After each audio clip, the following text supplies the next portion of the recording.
47 ans après sa création, l'Institut Pasteur de Côte d'Ivoire fait face à de nombreux défis dans le traitement des maladies congénitales telles que l'hypothyroïdie, la drépanocytose ou encore le cancer. Autant de pathologies qui nécessitent la mise en place d'une plateforme de génétique moléculaire. L'Institut a mis en place un centre d'appel et d'écoute appelé Colmi pour l'appel à dons relatif à la construction de la dite plateforme. Un projet en partenariat avec une structure de la place. En Afrique, on n'a pas encore tout ce qu'il faut pour pouvoir dépister un enfant qui est atteint de cette maladie-là. Parce que c'est au bout de 2, 3, 4 ans qu'on se rend compte que l'enfant est affecté. En ce moment-là, il n'y a plus grand-chose à faire. Donc le combat est justement d'acquérir la plateforme technologique qui permet systématiquement de procéder au dépistage de tous les nouveau-nés en Côte d'Ivoire. J'ai des jumeaux de 3 ans dont l'un a été dépisté porteur de l'hypothyroïdie congénitale. Aujourd'hui, tous les 2 enfants sont normaux. Il n'y a aucune différence entre les deux. Il a été dépisté à la naissance.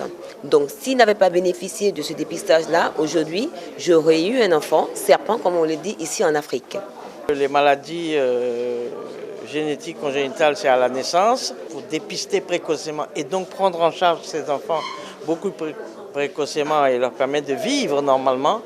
Et puis le problème d'insuffisance rénale chez les enfants en Côte d'Ivoire, donc ils ont besoin d'être greffés et s'ils sont greffés, ils ont une vie normale. Ce sont 180 millions de francs CFA qui sont attendus pour la construction du centre de dépistage des maladies congénitales pour une contribution minimum de 100 francs CFA par personne payable via Mobile Money.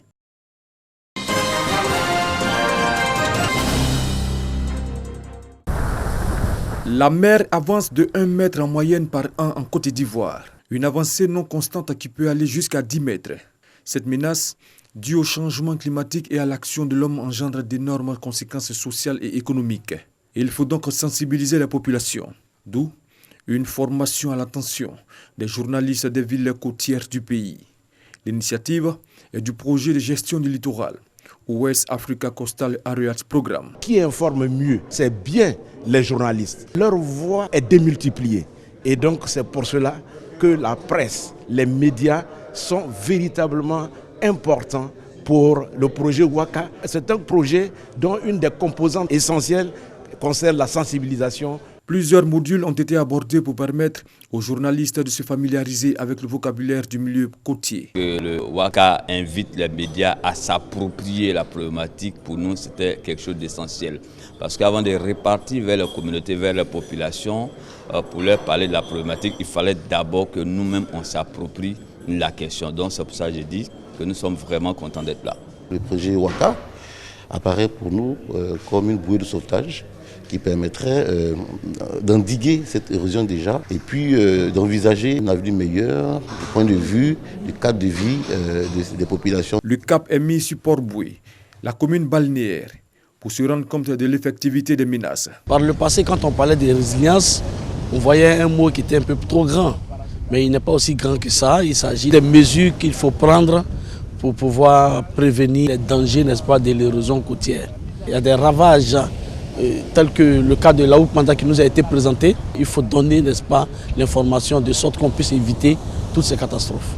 Il faudrait pour la protection du littoral ouest africain 750 milliards de francs CFA. Si rien n'est fait d'ici à 2050, selon la Banque mondiale, les coûts annuels des dommages causés par les inondations côtières s'élèveront à 5 500 milliards de francs CFA.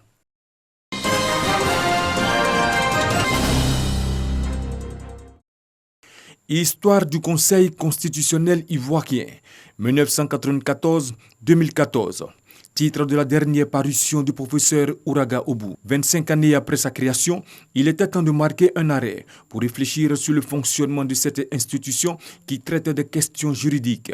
Selon l'auteur, la tendance du livre est d'en faire une juridiction compétente en matière de contentieux électoral. Dans l'opinion populaire, le Conseil constitutionnel a pour fonction essentielle les élections. Mais ce n'est pas vrai.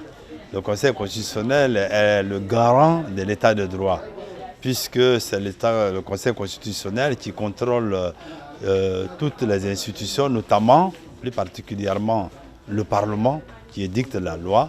Le Conseil constitutionnel contrôle la constitutionnalité des lois, de telle sorte que le Parlement, je voudrais dire ici, l'Assemblée nationale et le Sénat, de telle sorte que le législateur ne puisse pas faire des lois qui enfreignent la Constitution.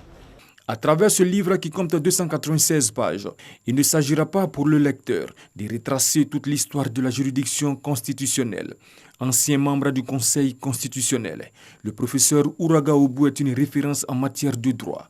Auteur de plusieurs publications, il est membre de l'Académie des sciences, des arts, des cultures d'Afrique et des diasporas africaines, ASCAD.